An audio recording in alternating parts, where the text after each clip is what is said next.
Good day, everyone. This is Isa Marie Velasquez Baloca, and today we are going to talk about air pressure and winds.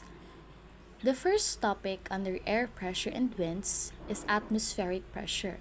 Under the atmospheric pressure, we have horizontal pressure variation, daily pressure variation, and pressure measurements. But before we understand the three topics under atmospheric pressure, we should understand first what is atmospheric pressure. Are you ready? Yes, of course. This topic is a very noticeable part of our daily life, so please let's take our time to understand this topic. Atmospheric pressure is the force exerted by the weight of the air above a given point on Earth's surface. Air has mass, and gravity pulls these air molecules downward, creating pressure on everything below. As altitude increases, example is when climbing a mountain or in an airplane, the atmospheric pressure decreases because there is less air mass overhead. This is why air is thinner at high altitudes and climbers often need supplemental oxygen. So as what you can see on the picture, look at how few atoms are pressing down on the guy at the top of the mountain. Look at all the atoms pressing down on the guy at the bottom of the mountain, and it's because the gravity pulls the air molecules downward. Atmospheric pressure is the weight of the air pressing down on the earth. Even though air seems invisible and light, it actually has mass, and because of gravity, all the air is being pulled toward earth, so it presses on everything, your body, building, oceans, and the ground. Why does air have pressure? Air is made of tiny particles. These molecules move, collide, and push against surfaces.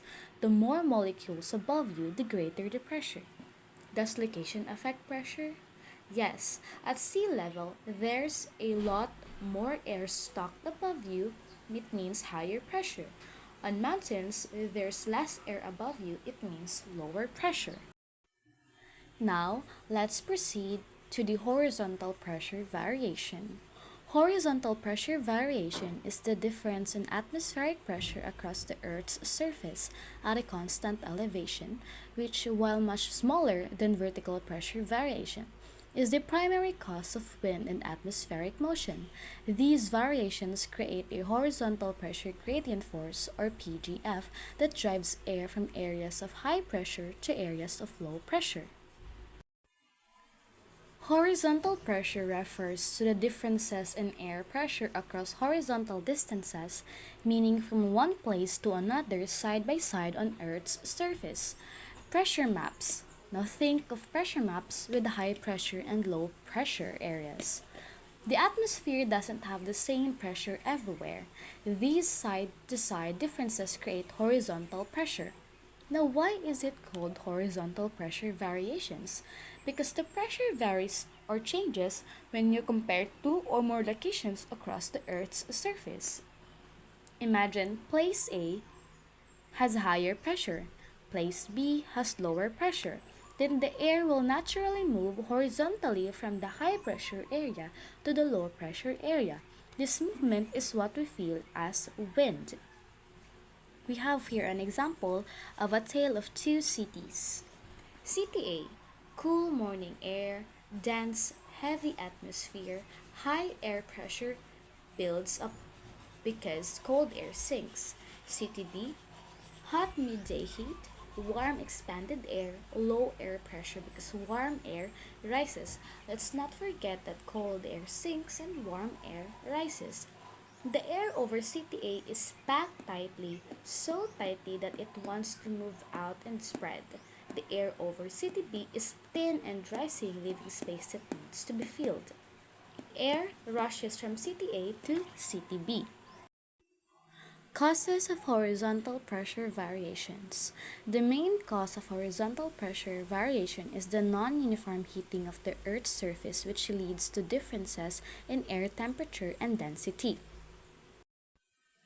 Horizontal pressure variations are crucial for meteorology, wind generation, air naturally moves from areas of high pressure to areas of low pressure to equalize the difference.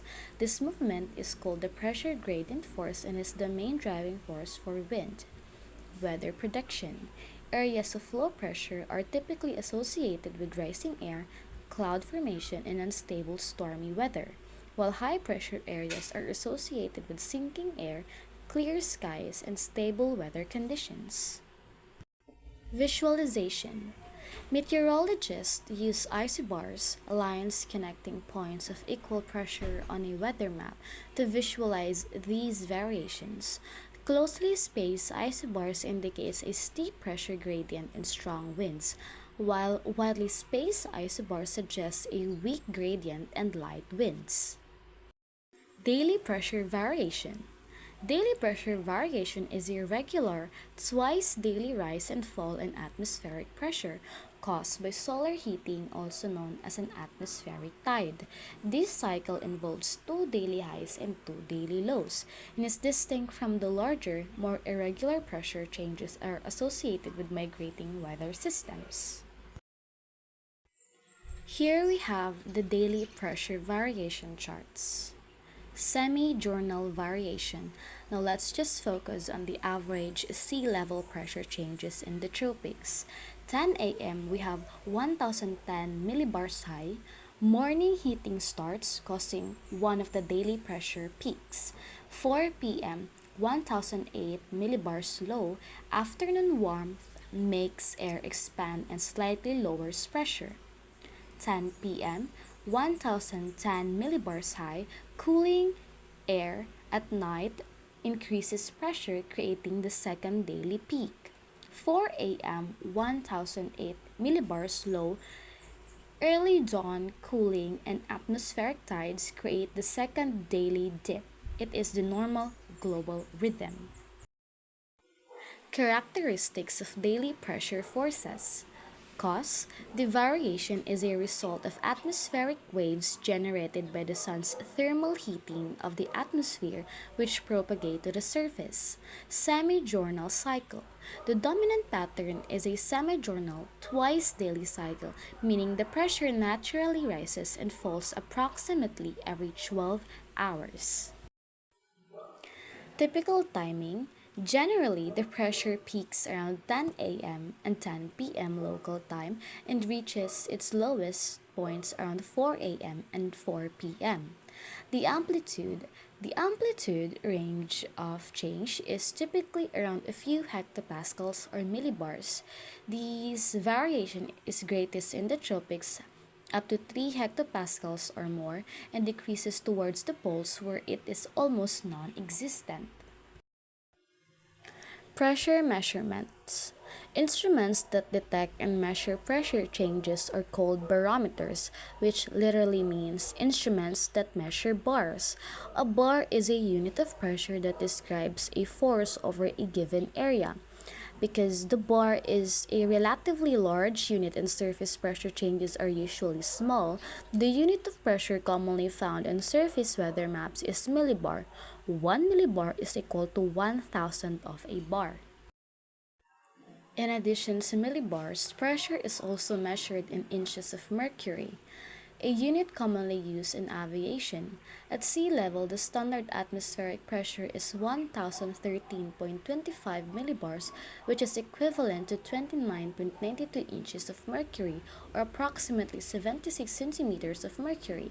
Standard atmospheric pressure at sea level, 1013.25 millibars, 29.92 inches in mercury, and 76 centimeters of mercury. Here we have the pressure type, millibars, and weather. Pressure type high. If it's greater than 1013 millibars, the weather is clear and calm. Pressure type average. If it's equal or just 1013 millibars, the weather is normal. Pressure type low. If it's less than 1013 millibars, the weather is cloudy, rainy, and stormy. Atmospheric pressure, also called barometric pressure, is measured with an instrument known as a barometer. The mercury barometer was invented by Evangelista Torricelli, a student of Galileo, in 1643. Torricelli's barometer consisted of a long glass tube closed at one end and open at the other, with the lower end immersed in a dish of mercury. When air was removed from the tube, the mercury rose to nearly 76 centimeters above the level in the dish. This demonstrated that the mercury column balanced the weight of the air above, meaning its height could serve as a measure of atmospheric pressure. This is what mercury barometer looks like. The use of mercury barometers has declined because of the health risk associated with mercury. Safer alternatives, which are equally accurate, have been developed. As a result, the manufacture, sale, and distribution of mercury barometers is restricted or banned in several countries and some US states and cities. However, exemptions are sometimes made for antique barometers. An aneroid barometer is a device that measures air pressure without using any liquid, unlike a mercury barometer. How it works. It has a small, flexible metal box called an aneroid cell.